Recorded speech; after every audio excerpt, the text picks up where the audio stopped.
Hey, it's me, Vicky Marie. Good morning, good afternoon, or good evening, wherever you are in this crazy world.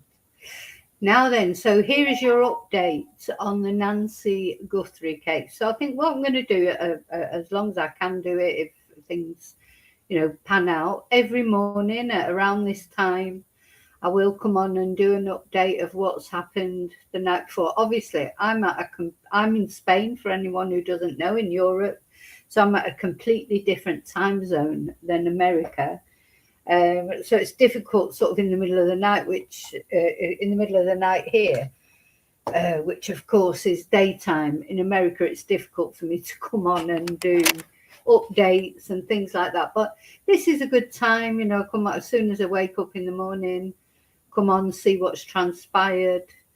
Sometimes through the night, like last night, every time I wake up in the night, I'm on checking to see what's going on, watching some of the streams, the live streams that are going on from the streamers who are at the scene, etc.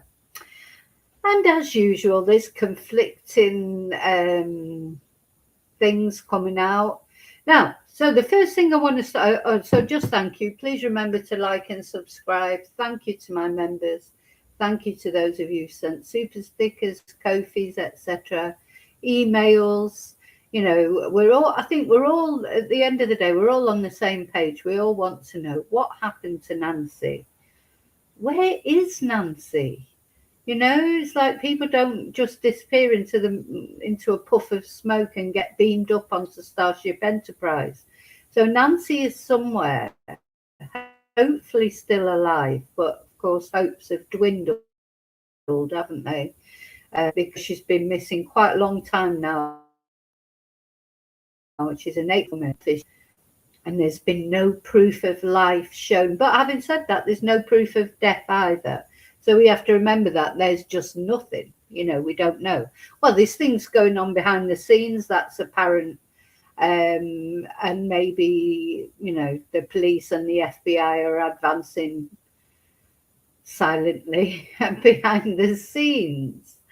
And hello, lovely lurkers. Thank you for watching. Hello, replay crew. Thank you for watching. And hi, West Side Crime Show, and all hippie who are in the chat.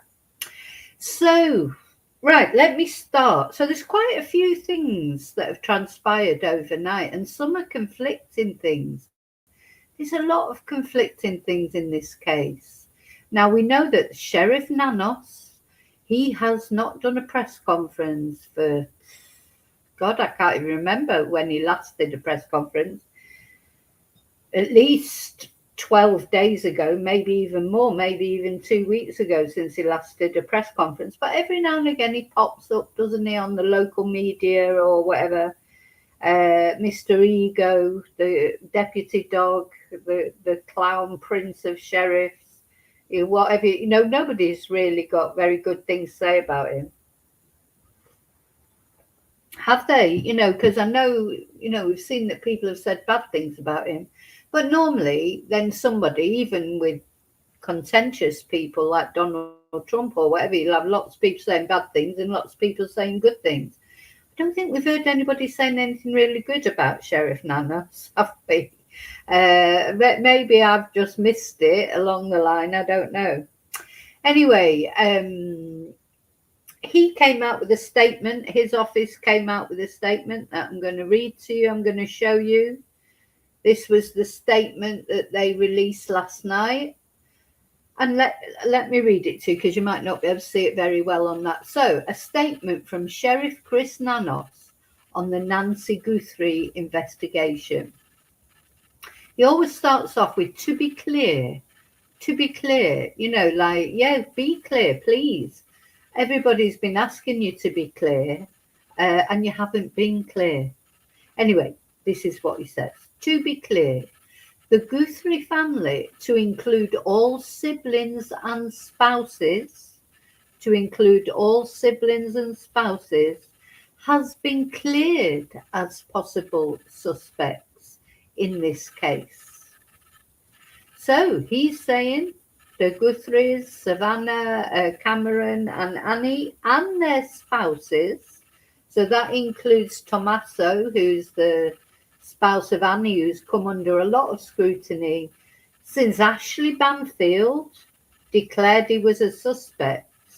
And maybe he was a suspect right in the beginning. Maybe that's why she said it. Don't like to think that, was she just sort of making a shocking statement? Because then also she did not retract it. She doubled down on it, insisting he was a suspect.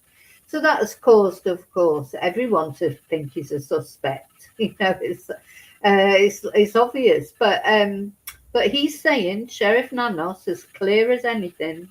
Let's be clear. Remember, to be clear, the family has been nothing but cooperative and gracious, and are the victims in this case. To suggest otherwise is not only wrong, it is cruel. Now, this starts to annoy me when he gets to the end of it, because in the video we watched where he was being interviewed by local media, when he was asked if the family were suspects, he said, well, he didn't say this, put it that way. He sort of made this sort of ambiguous comment like, well, everyone's a suspect until they're cleared, that sort of thing. So whether something's transpired since then that means that maybe the family were once not ruled out, let's say, not exactly suspects, but not ruled out. Now maybe DNA testing or something has ruled them out. I just don't know. You don't know with this guy, do you? You can't, work out his word salad, what it means. So to suggest otherwise is not only wrong, it is cruel. The Guthrie family are victims, plain and simple, and I would agree with that. Please, I'm begging you, the media, to honour your profession. Now, the irony, and report with some sense of compassion and professionalism. So look at that accusatory statement. Mr. bloody Deputy Doug, who's been useless from the beginning of this investigation, held back the investigation by not giving the FBI, we're going to talk about that again in a minute, not really giving the FBI, not giving that, sharing information with them, trying to shut them out, not sending the DNA to their lab, but sending it to a private lab. This is the guy who's telling everybody else to honour their profession. Anyway, so I'm glad he's coming out with this statement. Yes, let's be clear. We want you to be clear. It's not us that haven't been clear. It's you who hasn't been clear. So the way he's sort of saying this, oh, I've just realised I've got Gus's photo up there. Let me take that off and put Nancy's up there. We want you to be clear, and we've wanted you to be clear from the beginning. So good, you're being clear. Now, the confusing thing about that is, I don't know if any of you were watching any of the live streams last night or through the night. So he's saying clearly that the Guthries, the siblings and spouses are cleared. But last night, the police, the FBI or somebody was in Annie and Tommaso's house again, taking photos, because I was watching JLR, who was documenting it all. And whatever anyone thinks of JLR or the other YouTubers or whatever, they're there documenting what is happening in this case. That's just a fact of life now. When you get a high profile case, this is always going to happen, and it has to be dealt with. It's the sheriff's office didn't deal with it properly by sealing off the crime scene from the beginning. That's their fault. That's not the YouTubers' fault. The YouTubers are going there doing what they do, what they've done for a few years now. It's not new anymore, is it? That's the other thing. It isn't new now. I mean, I've been watching JLR for years. So, this isn't a new thing. Just, you've got to cope with it. You've got to, if the sheriff's office would have sealed off the crime scene that they said was a crime scene from day one. So let's not forget that either. It's not a question if they weren't sure if it was a crime at first. They knew it was a crime. He announced it was a crime right from day one. So that's his fault if he doesn't secure the parameter. It's nobody else's responsibility to secure the crime scene except for the police. You know, that's their job, not everybody else's job. Anyway, they were there. They were there at Annie and Tommaso's house last night taking photos. So if all the family have been cleared, it makes you wonder, doesn't it? Then why were they there taking photos again? Just wondering if it, you know, because of course it was at Annie and Tommaso's house that Nancy spent the last evening she was seen. So why would it? And they've been there many times, the FBI. Now, if the family have been cleared, just a question that I'm asking. You know, I'm sure there's a perfectly good reason for it, but strange, isn't it? You know, Sheriff Nanos announces this, oh, the family and the spouses have been cleared, and then they're at the home of Annie's home taking photos again, and you know, we don't know exactly what they were doing there. They were definitely taking photos because flashes were going off. They went in the dead of night. It was pitch black. Why did they go when it was pitch black? Was it to do with luminol? Because luminol that detects blood glows in the dark. But if the family have been cleared, then why would they be going there and testing for luminol? You know, very strange, isn't it, the whole thing? So anyway, that's what our good sheriff has said. The family are clear. The siblings and spouses, anyway, at least, are clear. We're going to talk in a bit about another family member who might be implicated. So that's one thing I wanted to show you. So the next thing I wanted to tell you about, I wanted to tell you about them being at Annie's house last night. Everything's mysterious about this case, isn't it? You know, you say someone's not, I mean, you don't have to tell the truth. You could be saying they're not suspects and maybe they are, I don't know. But the problem with this sheriff as well is we don't have much faith in him. You know, just because he says something, we don't necessarily believe it's true, do we? That's where we've come to in this investigation. Even when law enforcement do come out and say something, now we're like, oh, you know, we're not sure if we believe you because we've lost faith in this guy. You know, we've lost faith in this guy. And where are the press conferences? I still say it's ridiculous not doing any press conference in all this time. I say don't have to do one every day, but should do one every couple of days. That's my opinion. Anyway, it's only my opinion. Hi, Snoopy. Hi, Daniel. So yeah, it's only my opinion, but that's what it is.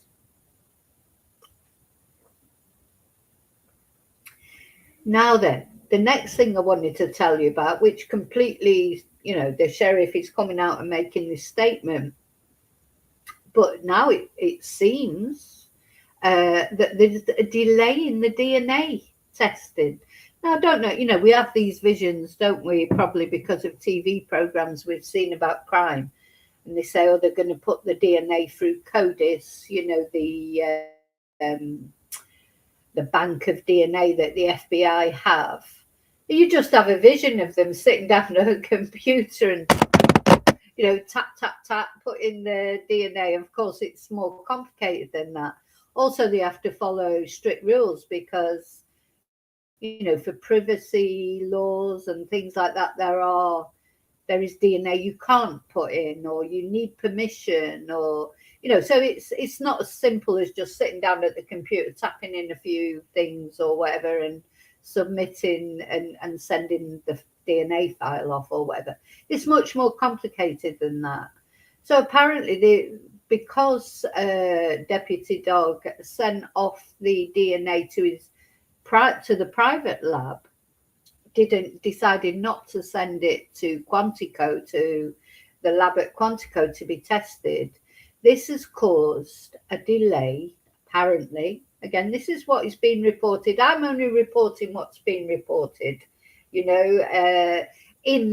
mainstream media, and podcasters are reporting that there's been a delay because in Quantico, they can't just submit DNA from a private lab.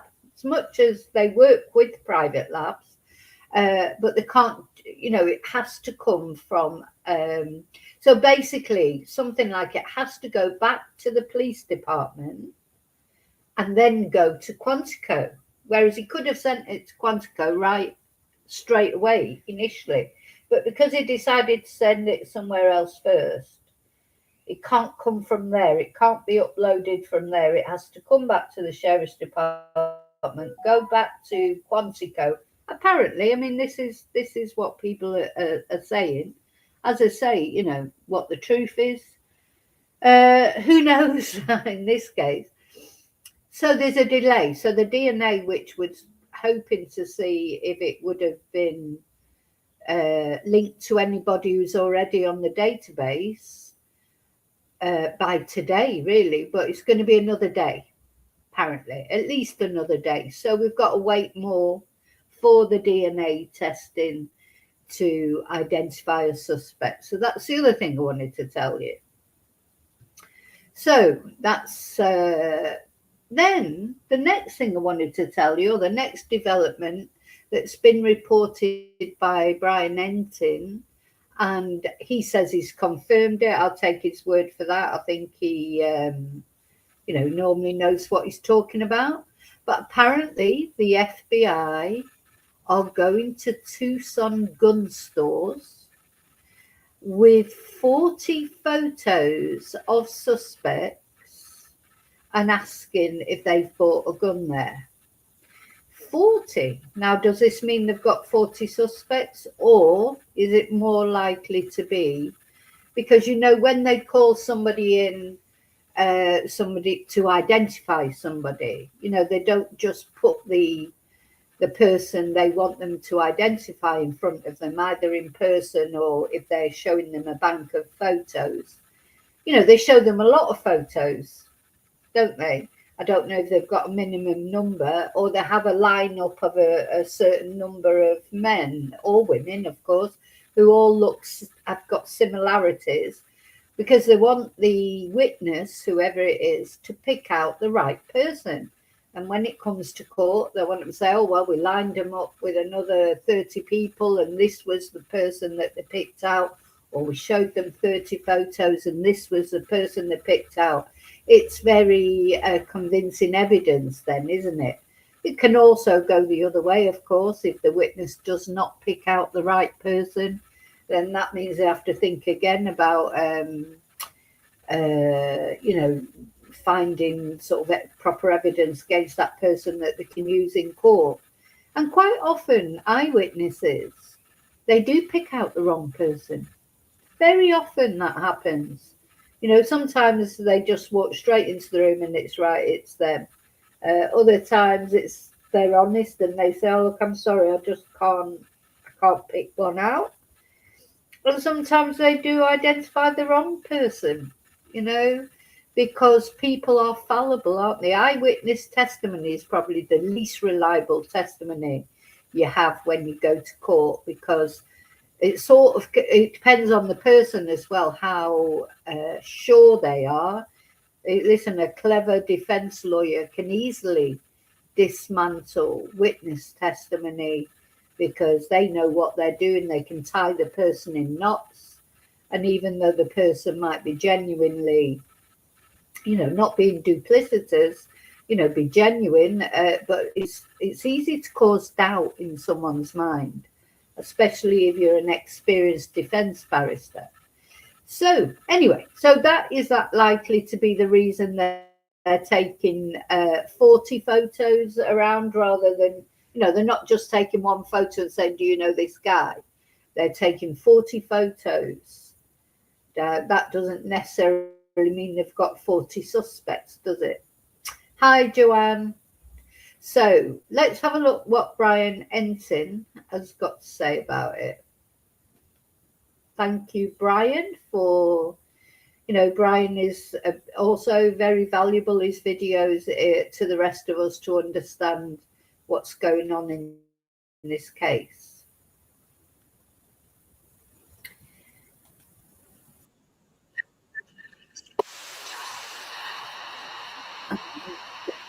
Has brought a list of 40 names and 40 photos. So some new information that I Right, let me just make sure it's sharing. It should be now, yeah.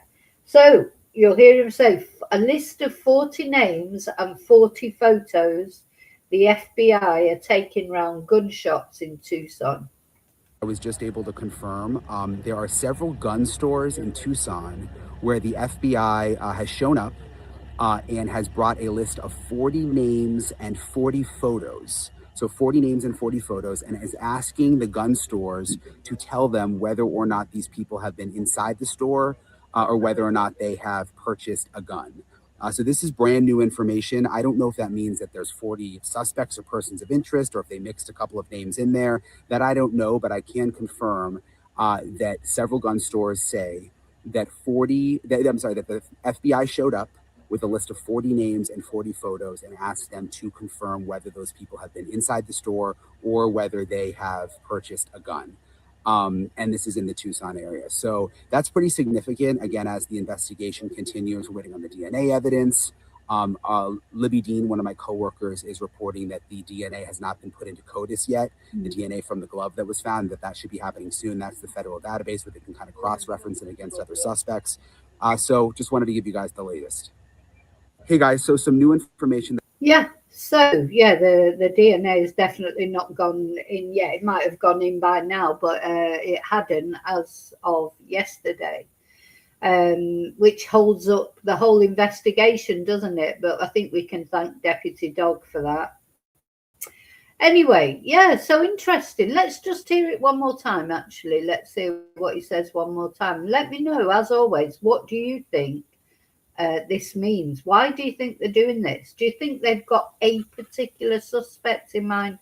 I feel like they probably have, and we're going to talk about possibilities of who it might be in a moment. That I was just able to confirm there are several gun stores in Tucson where the FBI has shown up and has brought a list of 40 names and 40 photos. So 40 names and 40 photos, and is asking the gun stores to tell them whether or not these people have been inside the store or whether or not they have purchased a gun. So this is brand new information. I don't know if that means that there's 40 suspects or persons of interest, or if they mixed a couple of names in there. That I don't know, but I can confirm that several gun stores say that that the FBI showed up with a list of 40 names and 40 photos and asked them to confirm whether those people have been inside the store or whether they have purchased a gun. And this is in the Tucson area. So that's pretty significant. Again, as the investigation continues, we're waiting on the DNA evidence. Libby Dean, one of my coworkers, is reporting that the DNA has not been put into CODIS yet. The DNA from the glove that was found, that should be happening soon. That's the federal database where they can kind of cross-reference it against other suspects. So just wanted to give you guys the latest. Hey. Oh, there you go. That is new information. Yeah, what do you think? Do you think, it sounds to me like they've probably got one suspect, and they're masking it with the other 39, or maybe even they've got a few different suspects, but I doubt very much they've got 40 suspects, or possibly. But because they won't want the YouTubers going to the gun store, or anyone mainstream media, and the gun store saying, oh yeah, they showed us one photo of one guy who's called Jose Moreno or whatever, because that would stick in someone's mind. But if you go and show them 40 photos and 40 different names, they'll be struggling to remember the names of the people, etc. They want them to identify them, but they don't want them then talking to the press and saying who they were asked to identify, So, hi, Ale Skooma. You think they still don't have anything? Maybe not. Maybe not. Who knows? Maybe they're just. I can't believe they haven't got anything, though. They've got to have Surely, you know, all these weeks in, they've got to have something. Now, a name that keeps popping up, and I don't know. So, in that SWAT sort of, what's the word? I was going to say attack. It's not an attack. But on Friday, last Friday, of course, that was when we had all that activity. The SWAT teams went out to that address only a couple of miles from Nancy Guthrie's house, and they detained a couple of people, didn't they? And they've towed off vehicles.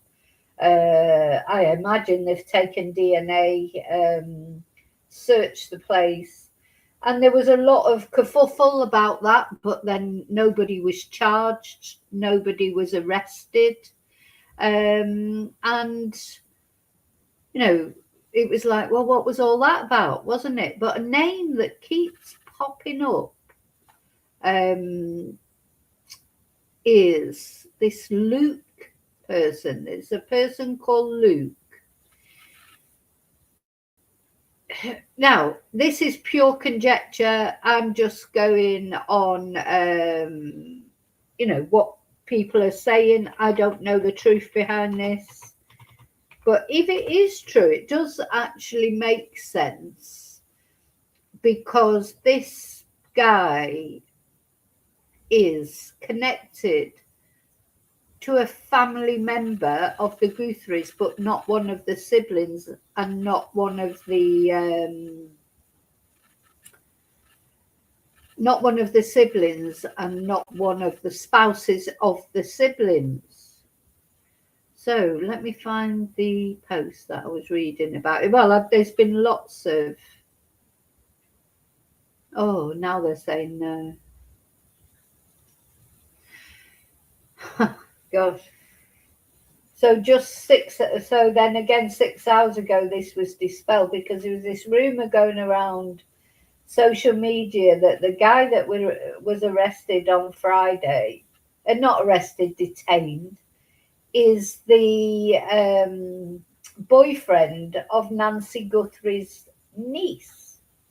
But now it's being said, and it's being verified.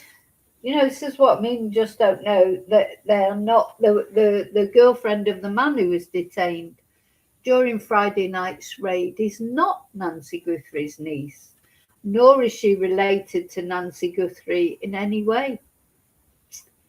It's very strange, isn't it? You know, where is the truth? Where is the truth here?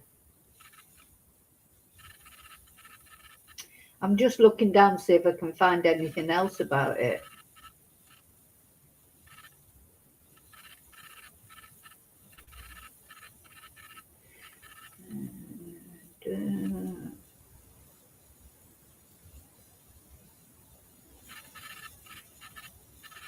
Yeah, apparently she does have no relationship to the Guthries at all.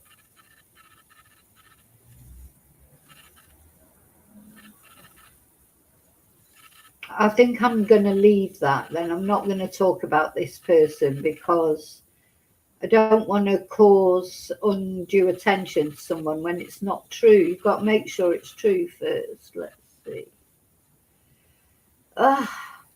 See, the thing is, it does make sense to me that whoever did whatever's been done to Nancy, because we don't really know, I think it makes sense that they're connected to Nancy in some way, because I still don't believe this is just a random. I just do not believe this is just a random thing, that it was just a burglary gone wrong. That was another thing that was said the other day, wasn't it? So someone on the mainstream media said they'd heard the police said it was a burglary gone wrong, and then we had Sheriff Nanas coming on and saying, I don't know where that came from. We've never said it was a burglary gone wrong. And then, you know, so it's like every time one bit of information comes out, another bit of conflicting information comes out.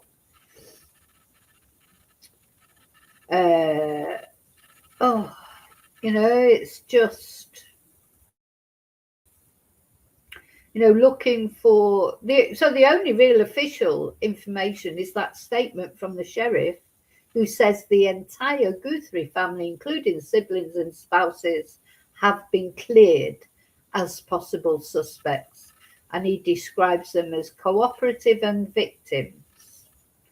That's the only official statement we've had. So maybe we just have to stick with that, and we can't go with the other. We can't go with statements that can't be proven, can we? We can't go with this. We can't go with this conjecture about this Luke guy. I'm not going to talk about because I don't know. So what happened then, Ailscummer? You say you know exactly what happened. Well, you're probably the only person on this earth who does. You tell us then, what do you think exactly happened? I don't think anybody knows what exactly happened, except the people who did it, and poor Nancy, if she's anywhere where she's ever going to be able to relate this story. My blood just goes cold when I think about what she will have gone through. An